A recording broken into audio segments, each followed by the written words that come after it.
नमस्कार, जय श्री राम मित्रों, जय माता दी। आप सभी कैसे हैं? मैं आशा करता हूं आप सभी ठीक होंगे, कुशल होंगे।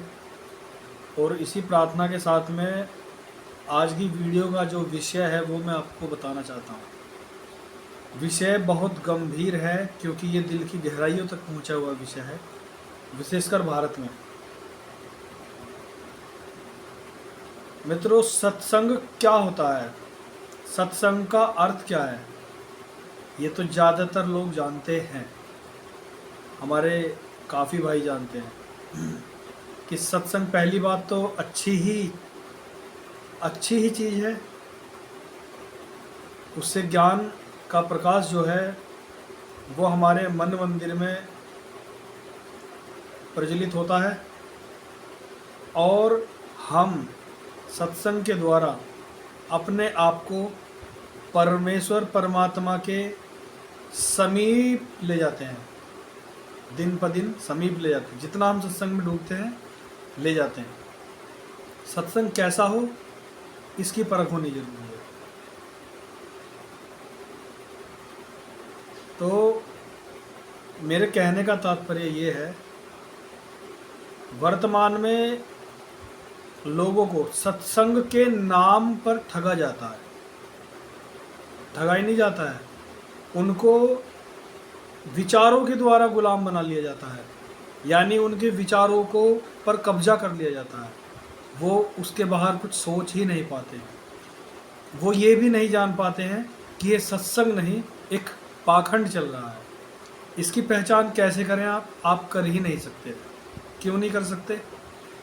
जिस प्रकार से एक मुस्लिम को तालीम मिलती है, दारुल उलूम या उनका जो भी होता है, मदरसा वगैरह होता है, उनको शुरू से ही अरबिक या उर्दू पढ़ाई जाती है, जिसकी वजह से वो उर्दू या अरबी में लिखे हुए जो उनके ग्रंथ हैं उनको पढ़ और समझ पाते हैं, जिससे उन्हें शायद से सही और गलत का थोड़ा सा आभास हो जाए। कम से कम पढ़ सकते हैं खुद, किसी दूसरे व्यक्ति से व्याख्या की आवश्यकता इतनी नहीं होती उन्हें, अगर कुछ शब्दों को छोड़ दिया जाए। इसी प्रकार से जो हमारे ईसाई क्रिश्चियन भाई हैं, उनको शुरू से ही उनकी मातृभाषा अंग्रेजी ही है और पढ़ाया भी अंग्रेजी में ही जाता है, दूसरी भाषा में नहीं। इसी प्रकार से जो ईसाई और क्रिश्चियन हैं वो बाइबिल को पढ़ और समझ पाते हैं और समझ सकते हैं। कम से कम उसमें जो संदेश दिया जा रहा है कुरान और बाइबिल में, वो तो उन तक डायरेक्ट पहुंच जाता है। डायरेक्ट उसमें मतभेद की स्थिति इतनी नहीं आती है। एक ही लिखा हुआ है तो अर्थ वही है, सही हो या गलत हो जो भी है, तो वो सीधा सीधा उस व्यक्ति तक पहुंच गया, क्योंकि उसने उस भाषा का ज्ञान लिया हुआ है। इसी प्रकार से हमारे हिंदू भाइयों को ना तो शुद्ध हिंदी ही आती है, और जब से प्रचलन में अंग्रेजी विषय आया है तो अंग्रेजी के चक्कर में हिंदी भी नहीं समझ पाते हैं। शुद्ध हिंदी छोड़िए, हिंदी भी नहीं जान पाते हैं। तो इसी श्रृंखला में संस्कृत तो भूल जाइए, दूर तक नहीं जानते हैं। तो ऐसे में कोई भी बाबा, महाराज, संत या पाखंडी जो भी है, अगर वो कोई व्याख्या कर दे और कोई शास्त्रार्थ है या किसी विषय पर बहस चल रही है, तो वो एक बार इधर देखेगा और एक बार इधर देखेगा, तो उसको तो पता ही नहीं है कि वो सही कह रहा है कि वो सही कह रहा है, क्योंकि उसे संस्कृत आती नहीं है। उसको लग रहा है कि वो जो उपमा उसने दी है वो ठीक है, वो उसको लग रहा है कि उसका अच्छा। जो उनके शिष्य होते हैं, जो भक्त होते हैं, जो फॉलोअर्स होते हैं लाखों करोड़ों की संख्या में, जो जिसका फॉलोअर होता है उसी को मान बैठता है, लेकिन उसका अपना कोई भी वैचारिक सिद्धांत तो उसने गुलाम है बना लिया। लेकिन बुद्धि और ज्ञान तर्क के आधार पर वो कुछ नहीं। वो यदि उससे उनसे बात की जाए तो वो वही कहेंगे कि जो जिसके वो फॉलोअर हैं, जो वो कह रहा है वो सही है गलत है, उसकी वो परख ही नहीं करते हैं। मित्रों, बात यह है कि मैंने लॉकडाउन के दौरान में सोशल मीडिया पर एक ऐसा ही एक प्रचार देखा, जिसमें एक पुस्तक का, उसके अनावरण का और उसके प्रकाशित होने का एक मैसेज के संदेश था। एक सोशल मीडिया पर बहुत तेज़ी से वो अभी तक चल रहा है। तो मैंने कौतूहलवश उस पुस्तक का ऑर्डर किया और वो पुस्तक मंगाई। वो पुस्तक फ्री में मुझे मिली थी, तो मुझे बड़ी खुशी हुई कि कितना अच्छा कार्य किया जा रहा है फ्री में पुस्तक देने का। कोई पैसा नहीं आपसे लिया जाता है, और ज्ञान का जो प्रकाशन है, जो प्रचार प्रसार है, वो मुफ्त में आप लोगों के घर पर दिया जा रहा है। मैंने वो पुस्तक मंगाई और पढ़ी। जैसे ही वह पुस्तक मैंने पढ़ी तो मुझे समझ आ गया कि ये सब क्या है। वह पुस्तक का नाम था जीने की राह, जो इस समय मेरे हाथ में है। मैं आपको दिखा देता हूँ, देखिए, यह वो पुस्तक है, जीने की राह, वे ऑफ लिविंग। ये हिंदी, मलयालम, कन्नड़ और मेरे ख्याल से पंजाबी, उर्दू, इंग्लिश, बहुत सारी भाषाओं में मतलब प्रकाशित की गई है। तो मैंने सोचा कि अच्छी पुस्तक है, क्योंकि इसमें बहुत सारे ज्ञान के बारे में बताया गया था। तो मैंने सोचा क्यों ना मैं इस पुस्तक को पढ़ लूँ। इस पुस्तक को पढ़ने के बाद में मैं आपके पुस्तक को पृष्ठ नंबर 261 पढ़ के सुना रहा हूँ। पहले मैं पढ़ के सुनाऊँगा, इसमें कोई शर्म की बात नहीं है। पुस्तक मेरे हाथ में है, मैं पढ़ के सुनाऊँगा। Page number 261, 261। क्या लिखा है? श्री ब्रह्मा जी, श्री विष्णु जी व श्री शिव जी की उत्पत्ति। इसको मैं पहले पढ़ के सुना देता हूँ, बाद में अपनी बात रखता हूँ। काल ने प्रकृति यानी ब्रह्म ने प्रकृति यानी दुर्गा से कहा कि अब मेरा कौन क्या बिगाड़ेगा। मनमानी करूँगा, अपनी मनमानी करूँगा। प्रकृति ने फिर प्रार्थना की कि आप कुछ तो शर्म करो। आप देखिए, लेखक हैं संत रामपाल जी, फिलहाल जेल में हैं 2018 से, 17-18 से, जो भी है। इनके बारे में मैंने कुछ मोटी मोटी बातें मैं जानता हूँ, लेकिन उसको बताने का कोई फ़ायदा नहीं है। मुख्य मोटी पर आता हूँ। बात क्या है, पुस्तक को पढ़ा मैंने। मैं तो ये भी नहीं जानता था कि इस पुस्तक को इन्होंने लिखा है। पुस्तक जब मेरे हाथ में आ गई, तब मैंने जब इसके अंदर के प्रसंग पढ़े, तब मैंने कहा कि किस आदमी ने लिखी है। मैं इनको जानता तक नहीं था, इनका नाम तक मैंने नहीं सुना था। लॉकडाउन में मैंने जब पुस्तक मंगाई, उसके बाद में मैंने इनका नाम जाना, और उसके बाद में मैंने देखा कि संत रामपाल है। और गूगल पर जब इनकी हिस्ट्री देखी तो मालूम पड़ा कि किसी कारणवश FIR होने से ये जेल में है। और मामले क्या हैं? मुख्य 2-3 मामले हैं। एक, इनके आश्रम में कुछ परिवारों की हत्या हो जाना, उस चक्कर में।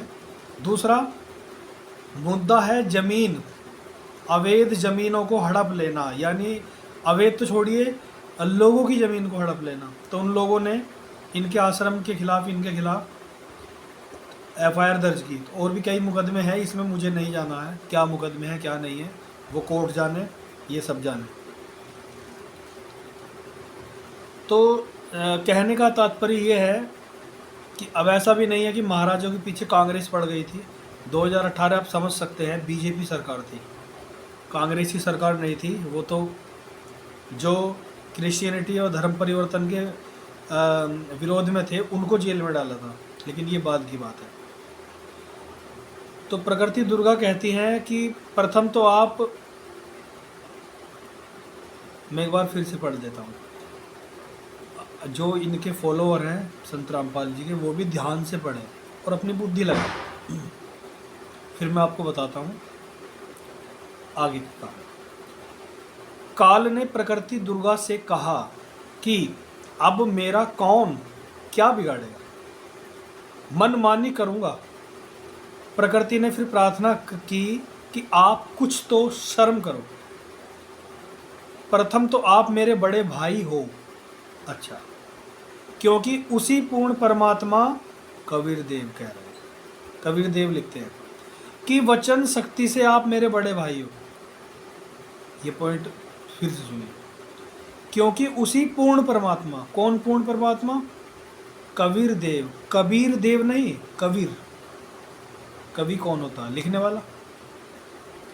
उसी पूर्ण परमात्मा कबीर, कबीर, चलो हो सकता है इनके लिखने में कोई दोष रह गया हो, चलो मैंने मान लिया कबीर देव जी।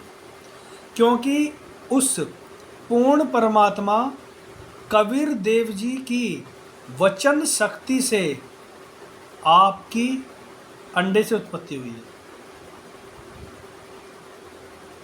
भाई मुझे एक बात बताएं, कबीर देव जी तो अगर देखा जाए तो 400-500 साल पहले का से ज़्यादा पुराना उनका है नहीं कबीर देव जी का। और हमारे संत रामपाल जी, जैसे हमारे यहाँ हमने खुद अपने मंदिरों में कबीर वाणी चलाई है, उनके श्लोकों को चलाया है। गुरु गोविंद दो खड़े काको लागे पाए, बलिहारी गुरु आपने गोविंद दियो बताए। और उनके बहुत ही ज्ञानवर्धक जो दोहे रहे हैं उनको हमने सुना है, उनको पढ़ाया भी जाता है, उनको समझने का प्रयास किया है। कबीर, अगर यही वो कबीर देव जी हैं जिनको आप कहते हैं हम इनका अवतार हैं, तो आप अपनी पुस्तक में ये लिख रहे हैं कि कबीर देव जी की वचन शक्ति से, आपकी अंडे से, यानी उस परमेश्वर की जो इस ब्रह्मांड सृष्टि दुनिया ग्लोबल का क्रिएटर है, उनकी वचन शक्ति से इनकी उत्पत्ति हुई। तो ये दो चीज़ें हो गई। आप इनको कबीर देव जी का अवतार बताते हैं, अपने को आप ही बताते हैं। भगवान कृष्ण जो थे, भगवान कृष्ण ने कब कहा कि मैं ये हूँ? गीता के वक्त तो 90 वर्ष की आयु थी, जब दोनों सेनाएं आमने सामने खड़ी थी, युद्ध के लिए तत्पर थी उस वक्त। तो उन्होंने कब कहा? 19 वर्ष तक कब कहा? ये युद्ध में आमने सामने आने से पहले कब कहा कि मैं विष्णु का अवतार हूँ, मैं ही राम बन के आया था? गर्ग मुनि ने कहा, सांडिल्य मुनि ने कहा, भारद्वाज मुनि ने कहा, सभी ने कहा, लेकिन अपने मुख से नहीं कहा उन्होंने। जो त्यो उन्हें ज्ञानी, महान वेत्ता महर्षियों ने, मनीषियों ने ईश्वर को पहचाना और पहचान भी ना सके थे। जैसे जैसे पहचाना, चमत्कार देखे, बस वही जान लिया कि ये परमेश्वर विष्णु के अतिरिक्त कोई नहीं है। और गर्ग मुनि ने तो उनके जन्म से पहले ही कह दिया था कि हमको जो आपका कुलगुरु बनाया गया है, इसीलिए बनाया गया है कि आपके यहाँ जो संतान होने वाली है स्वयं भगवान विष्णु ही अवतार लेने वाले हैं। ये गर्ग मुनि ने कह दिया था कि हमारा आपके कुल का गुरु होना, कुल गुरु होना सार्थक होगा, तब हम आपके यहाँ आकर के बालक का नामकरण करेंगे। तो उन्होंने पहले कह दिया था। वो जानते थे कि हमको यहाँ कुल गुरु की जो उपाधि मिली है वो भगवान की भक्ति का असर है, प्रसाद है, प्रभाव है, वह सफल और सिद्ध होने वाली है। यहाँ ये स्वयं को ही अब कबीर देव जी का अवतार बताते हैं। किताब तो आपके भक्तों ने नहीं लिखी, आप ही ने लिखी है ना। चलते आगे। क्योंकि उसी पूर्ण परमात्मा की वचन शक्ति से आपकी अंडे से उत्पत्ति हुई और बाद में मेरी उत्पत्ति उसी परमेश्वर के वचन से हुई है। कबीर देव जी परमात्मा या परमेश्वर से पहले तो हुए नहीं भाई। उस ईश्वर से पहले कौन हो सकता है? उसको हम अलग अलग भाषाओं में कह देते हैं। बाद में किसी ने क्रिएटर को कहा कि भाई हम तो इस सृष्टि दुनिया का क्रिएटर खुदा को मानते हैं, यानी ऊपर वाले को, ऊपर वाला। हम भी कहते हैं ईश्वर और परमात्मा को बनाने वाला।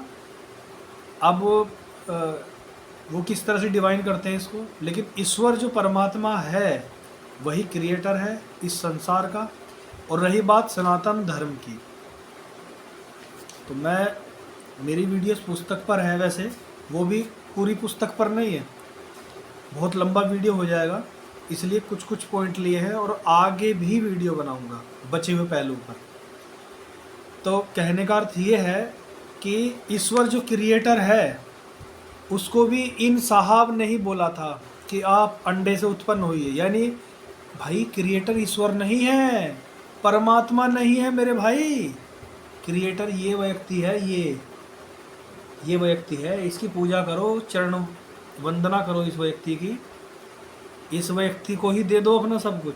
और तो और पुस्तक में कहता है कि जो ब्राह्मण है, पहली बात पंडित हैं, ब्राह्मण हैं, उन्होंने ये पाखंड फैलाया हुआ है कि जो निसंतान है उस ये उपाय करें, ये वो करें, ये वो करें, ठीक है,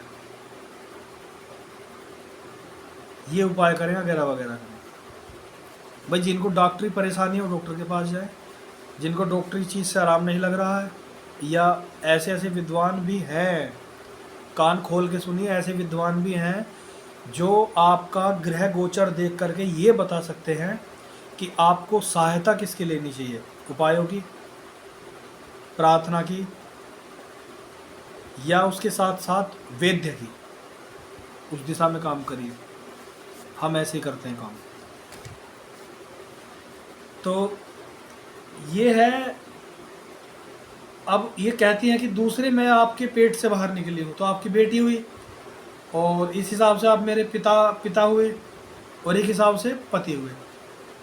देखिए ये ज्ञान गपोड़े जो है ना, मूर्खतावत बातें हैं, इनकी कोई भी बातें वेद सम्मत नहीं। अच्छा हुआ क्या है मैं बताता हूँ। आप सत्संग में जाइए, सत्संग में जाने वाले हर व्यक्ति का मनस्थिति एक जैसी ना होगी। कुछ लोग वहाँ की चमक धमक देख करके बड़े प्रभावित होंगे, भूल जाएंगे सत्संग सुनना है। अरे वाह, कितनी चमक है, कितनी धमक है, कितना अच्छा यहाँ लग रहा है। फिर किसी तरह से अगर वो समीप पहुँच गए आरती वगैरह के बाद में महाराज के पास, तो देखेंगे कि बड़े बड़े दानी व्यक्ति, बड़े बड़े अमलात्मा महात्मा भी उन कथावाचक के चरण स्पर्श कर रहे हैं, उनको गिफ्ट त्यौहार मतलब एक तरह से कुछ भेंट कर रहे हैं, तो बड़े प्रभावित होते हैं। बड़ा सम्मान है यार। कुछ लोगों का मन होता है कि हम भी ये करें, हम भी ये बने, हम भी प्रवचन करें यार, हम अपनी मतलब लोग हमें सम्मान करें, सब करें। संत रामपाल जी का मैं चैलेंज कर रहा हूँ, जो मैं बता रहा हूँ वो सत्य है, और आप भी सुने। आप जानते भी हैं कि वो पहले गवर्नमेंट जॉब करते थे, लेकिन उन्होंने गवर्नमेंट जॉब छोड़ दी थी, और कुछ संत महात्माओं के संपर्क में रहते थे वो, जिससे उन्हें कुछ कुछ ज्ञान मिला, लेकिन पूर्ण ज्ञान नहीं मिला। क्यों नहीं मिला? संस्कार आपके पूरी बचपन आपका बीत जाए, पूरी किशोरावस्था, अधेड़ अवस्था, बुढ़ापा आ जाए, अगर तब आप संस्कार के पीछे भागेंगे तो इतना लाभ नहीं है। संस्कार आपके जन्मवत रहे, किशोरावस्था से रहे, तो ज़्यादा बेहतर होगा। उन्हीं चीज़ों को देखते हुए इन्होंने जो है निर्णय किया कि मैं संत बन जाता हूँ। क्या ये किसी का अवतार है उससे पहले इनको मालूम नहीं था? सत्संग प्रवचन करने से पहले इनको मालूम नहीं था?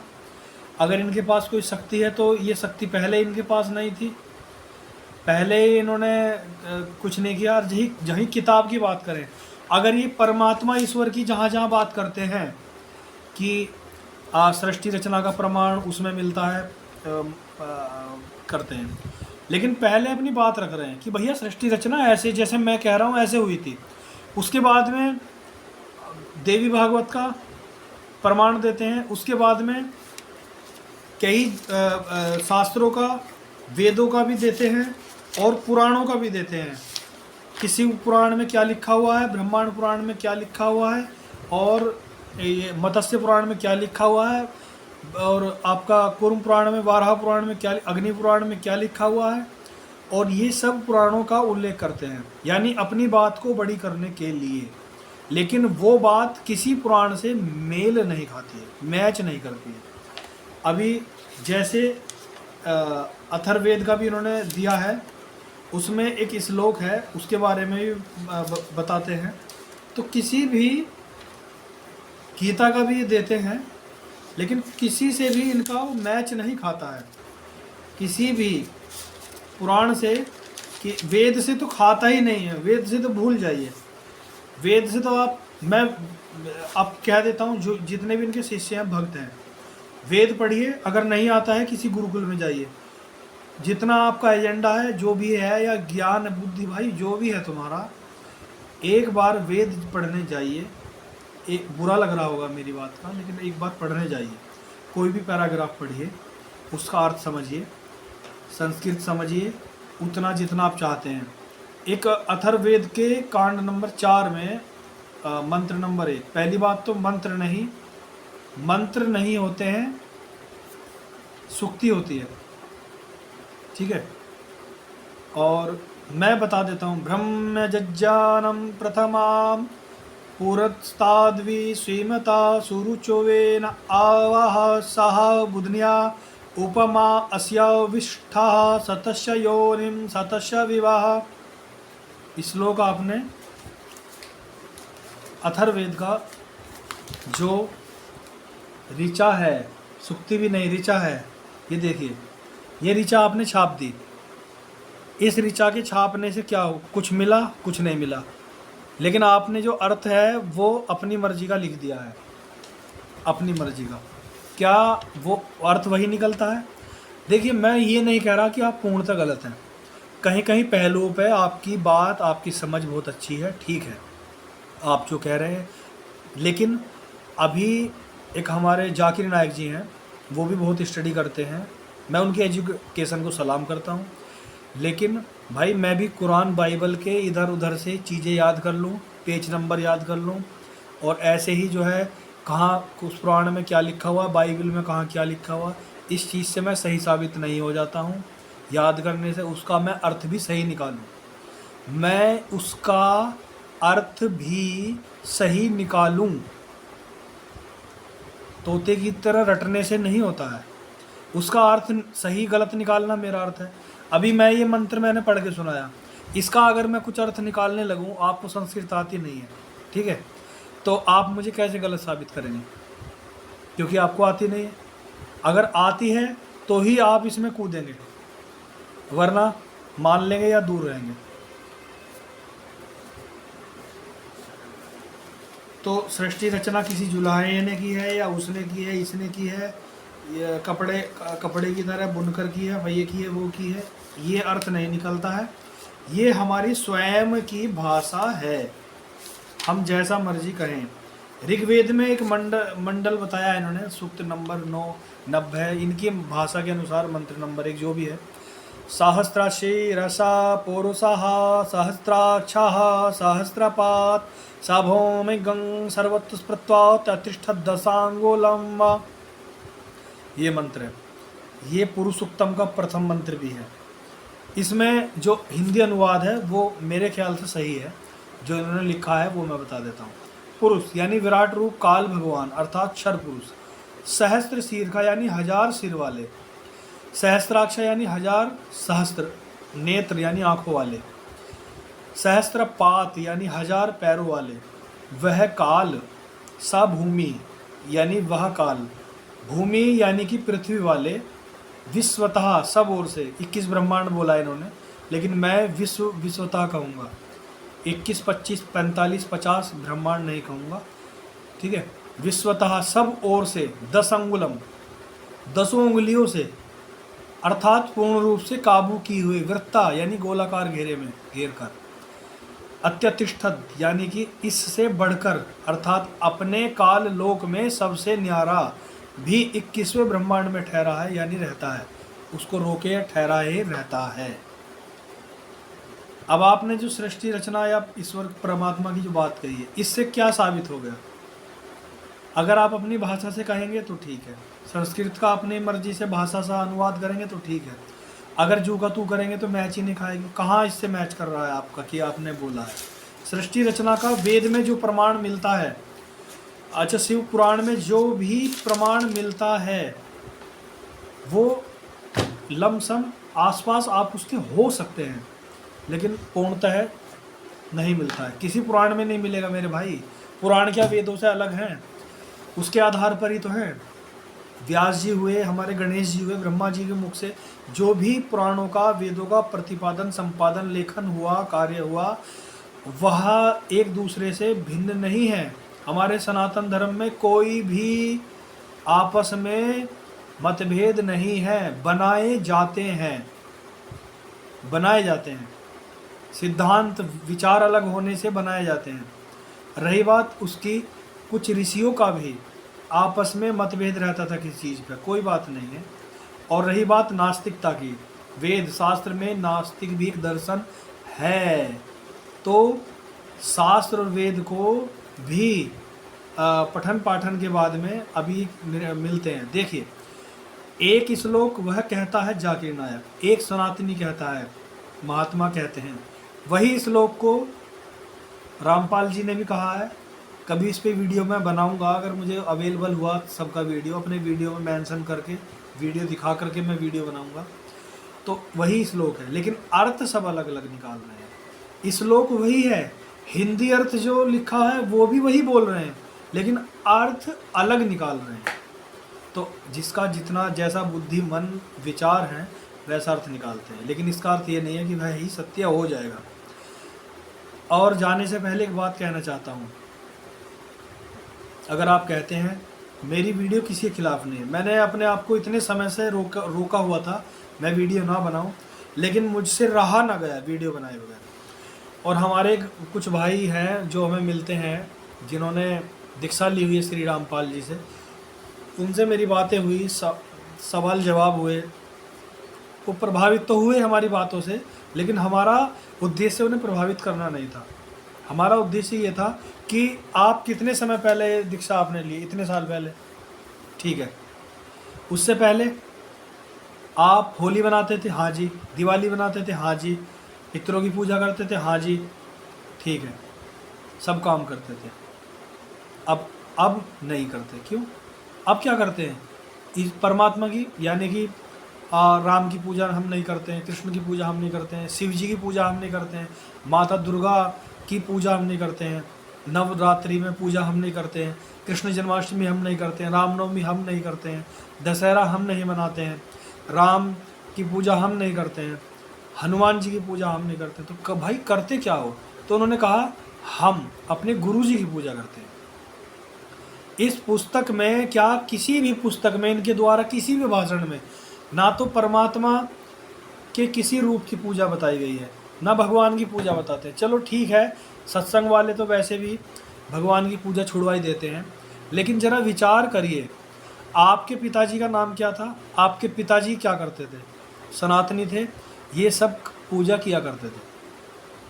आप ये कह रहे हैं इससे हमें क्या मिला, फलाना ढिमका। आप क्रिश्चियनिटी में जाइए, जो उनकी मिशनरियाँ चल रही हैं, वो लोग आपको चमत्कार यानी प्रभाव कैसे दिखाएंगे? आपको अगर हल्का बुखार है तो आपको कहेंगे भभूत है, इसको ले लीजिए, लेकिन वो भभूत नहीं होती, बुखार की दवा होती है, उसको आप लेंगे स्वतः ठीक हो जाएंगे।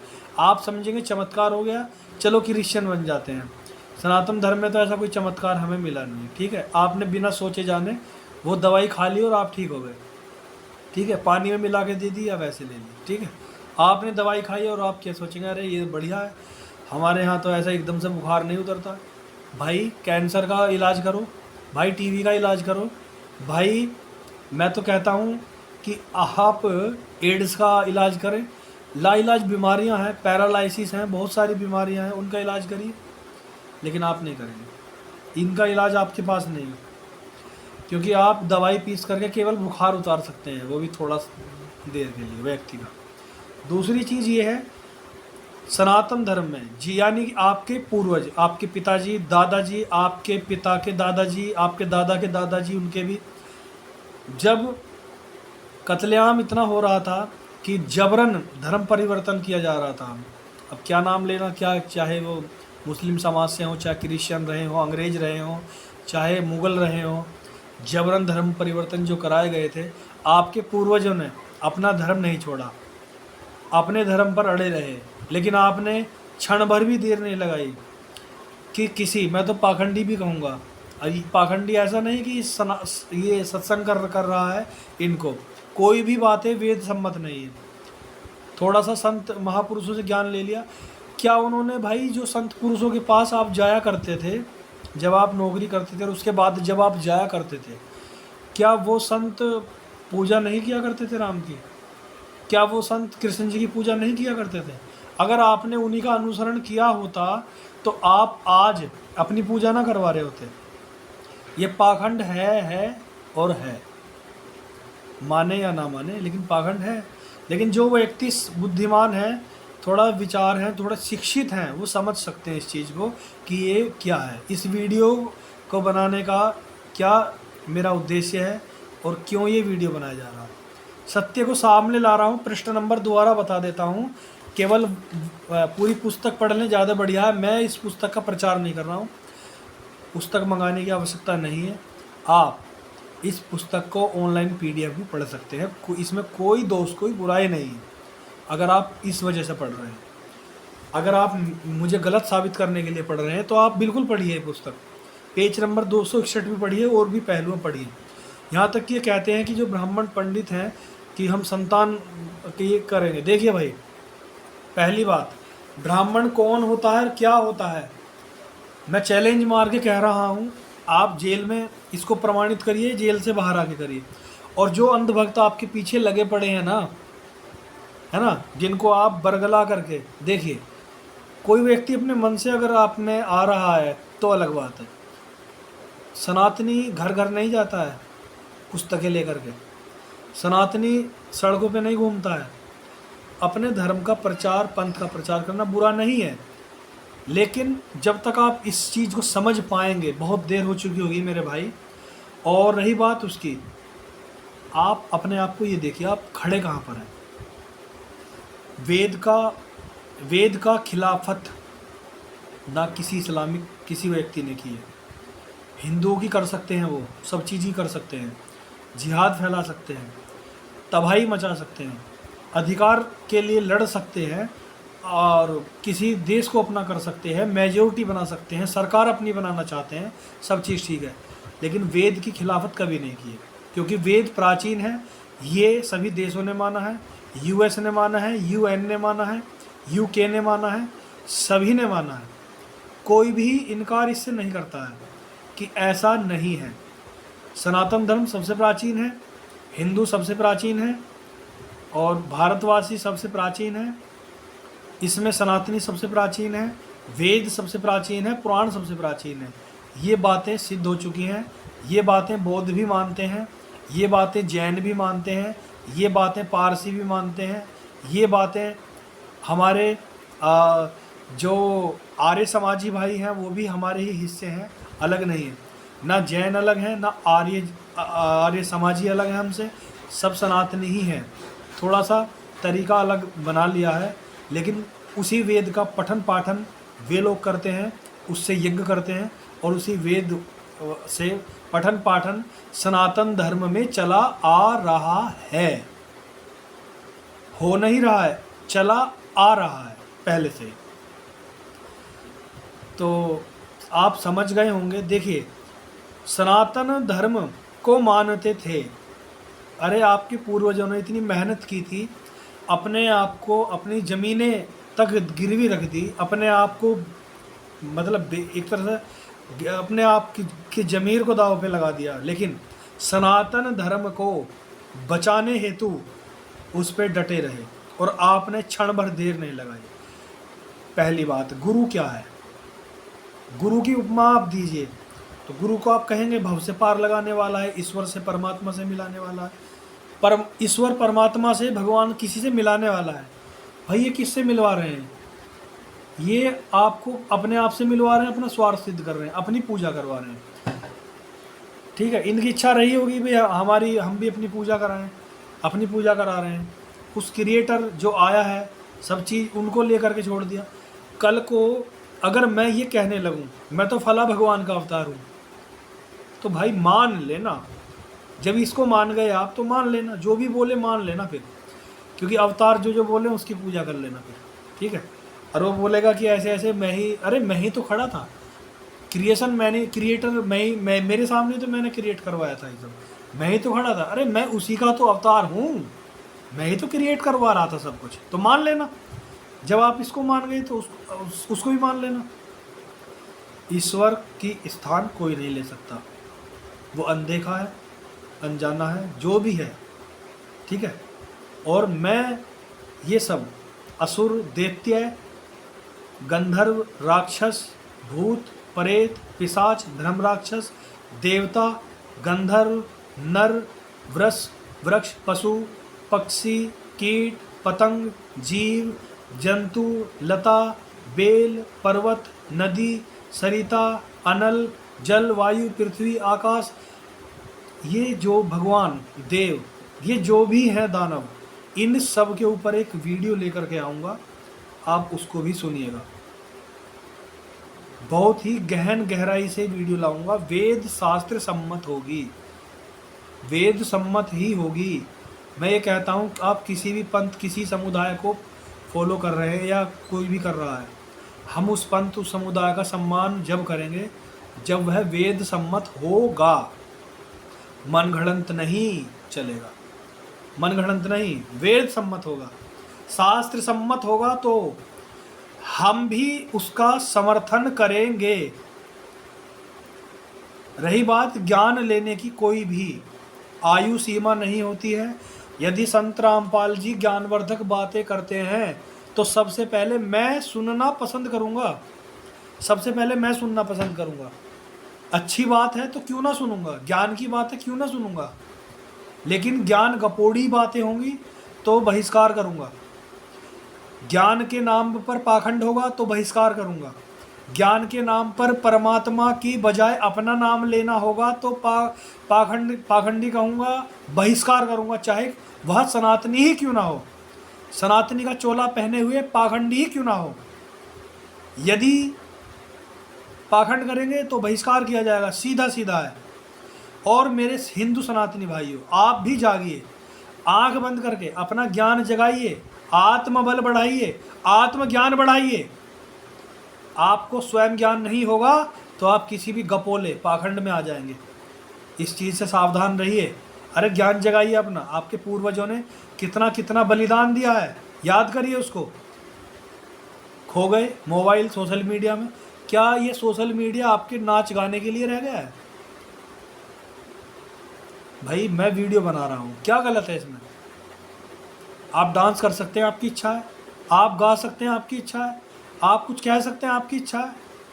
मैंने जो कहा है आप इसका विरोध करें या मेरे पक्ष में रहें, मुझे कोई आपत्ति नहीं है। सब्सक्राइब करें ना करें मुझे कोई दिक्कत नहीं है, कोई आपत्ति नहीं है। लाइक करें ना करें मैं प्रार्थना कर सकता हूँ, केवल करें ना करें मुझे कोई दिक्कत आपत्ति नहीं है ना। मैंने केवल लाइक मेरा उद्देश्य नहीं है, मेरा उद्देश्य मेरे पूर्वजों का दिया हुआ बलिदान है। सनातन धर्म है जो सबसे प्राचीन है, पूरा विश्व मानता है, ये मेरा सर्वप्रथम है। मैंने लाइक नहीं रखे हैं इसमें, मैंने कोई टारगेट लाइक के लिए नहीं रखा है, मैंने कोई टारगेट सब्सक्राइब के लिए नहीं रखा है। मैंने टारगेट रखा है सनातन धर्म के लिए, प्राचीन के लिए, पूर्वजों के बलिदान के लिए, ज्ञान के लिए, विवेक के लिए, बुद्धि के लिए, ज्ञान के लिए। तो विवेकवान बनिए, ज्ञानी बनिए, बुद्धिमान बनिए। ज्ञानी सभी होते हैं लेकिन बुद्धिमान सभी नहीं होते हैं। बुद्धिमान वही है जो इंसान है, जो मानव है वही बुद्धिमान है। मानव बनिए। और हमारे पूर्वज चले, हम पूर्वज हैं, क्या हैं? ब्रह्मा। सृष्टि रचना के बारे में कभी वीडियो बनाऊंगा, तब आपको मालूम पड़ेगा कि हम किसी पाखंडी की पूजा ना करके भगवान की पूजा क्यों करें। सत्संग करने से परमात्मा, परमेश्वर, भगवान को हम आसपास पाते हैं। यदि हम योग करते हैं तो हम ईश्वर भगवान को आसपास पाते हैं। यदि हम संगीत में रमते हैं और उसका अभ्यास करते हैं तो हम ईश्वर को पाते हैं। हम वह शब्द का उच्चारण करते हैं जो सर्वप्रथम संसार में, ब्रह्मांड में, आकाश में शब्द हुआ था, ओम करते हैं तो हम अपने ईश्वर को अपने पास पाते हैं। ईश्वर को पाने का सबका तरीका अलग अलग है, लेकिन पाते हैं। लेकिन ईश्वर को ही झुठला देना, अपनी पूजा करवा देना, भाई ये तो पाखंड है। समझ जाइए, अभी भी देर नहीं हुई है। और अपने सनातन धर्म को, अब मैं बताता हूँ गुरु, जाते समय बताता हूँ गुरु क्या होता है। जो आपकी कुल परंपरा को आगे बढ़ाए वह गुरु होता है। जो आप कुल परंपरा से भटक गए हैं, भूल गए हैं, उसको स्मरण याद दिलाए वह गुरु होता है। ऐसे गुरु से ही दीक्षा लेनी चाहिए। आप ज्ञान ले सकते हैं किसी से भी, लेकिन दीक्षा नहीं ले सकते।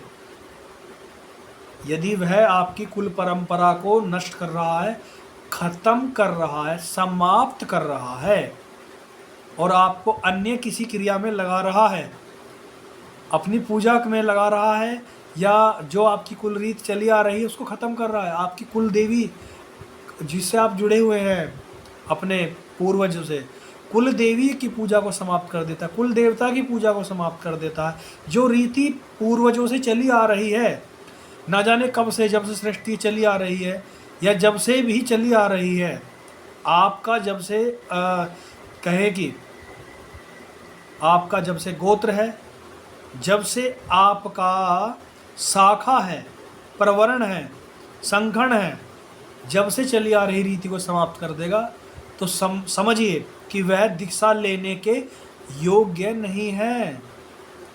और आप मुंह उठा के चल देते हैं दीक्षा लेने के लिए, और जैसे वो नचाता है वैसे नाचते रहते हैं।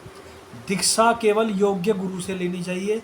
योग्य गुरु की परिभाषा बिल्कुल सरल मैंने आपको बता दी। ज़्यादा कुछ पढ़ने की ज़रूरत नहीं है, चाहे तो पढ़ सकते हैं भाई, गूगल पढ़ें, विकिपीडिया पढ़ें, आप अग्नि पुराण पढ़ें, वाराह पुराण पढ़ें, भविष्य पुराण पढ़ें, जो मर्जी पढ़ें, जो मर्जी पढ़ें, लेकिन व्याख्या यही है कि जो आपकी कुल रीति, कुल परंपरा को नष्ट कर दे, समाप्त कर दे, तहस नहस कर दे, बर्बाद कर दे, वह दीक्षा लेने योग्य नहीं है। उसको आप दीक्षा गुरु छोड़िए, कुल गुरु छोड़िए, अरे आप उसको गुरु ही ना बनाइए। हाँ, लेकिन ज्ञान आपको पक्षी से मिले तो लीजिए, जिससे मिले। वो ज्ञान लेना अलग है। ज्ञान आप कुत्ते से भी ले सकते हैं, ज्ञान आप कौवे से भी ले सकते हैं, ज्ञान आप गाय से भी ले सकते हैं, ज्ञान आप मूर्ख से भी ले सकते हैं। कभी कभी जाने अनजाने में ऐसी घटना हो जाती है कि उससे भी आपको ज्ञान मिल जाता है। ज्ञान आप किसी से भी ले सकते हैं। यानी कि कभी कभी तो ऐसा होता है कि मैं जीव मेरी गंदी हो जाएगी, लेकिन आप किसी से भी ले सकते हैं ज्ञान। ज्ञान लेने की कोई भी सीमा नहीं होती है, आयु नहीं है, ना सीमा है। सीमा मतलब किसी से भी ज्ञान ले सकते हैं, लेकिन भाई दीक्षा नहीं ले सकते। दीक्षा आप योग्य गुरु से लेंगे, जो आपको कुल परंपरा को आगे बढ़ाए, ख़त्म ना करवाए। यही मैं हाथ जोड़ के आपसे बार बार निवेदन कर रहा हूँ। इसी के साथ वीडियो बहुत लंबा हो जाएगा, मैं चलता हूँ। मेरी वीडियो आपको कैसी लगी आप कमेंट में बता सकते हैं। यदि आप मेरी वीडियो का विरोध करते हैं तो आपका बहुत ही आभार है, आपका स्वागत मैं करता हूँ। सुझाव देना चाहते हैं तो दीजिए। कोई वीडियो किसी विषय पर बनवाना चाहते हैं तो मेरा मार्गदर्शन करने हेतु आप कमेंट कर सकते हैं, मैं आपका वो आभारी रहूँगा। सनातन धर्म की जय हो। जय श्री राम, जय माता दी। मित्रों, आप सभी को नमस्कार।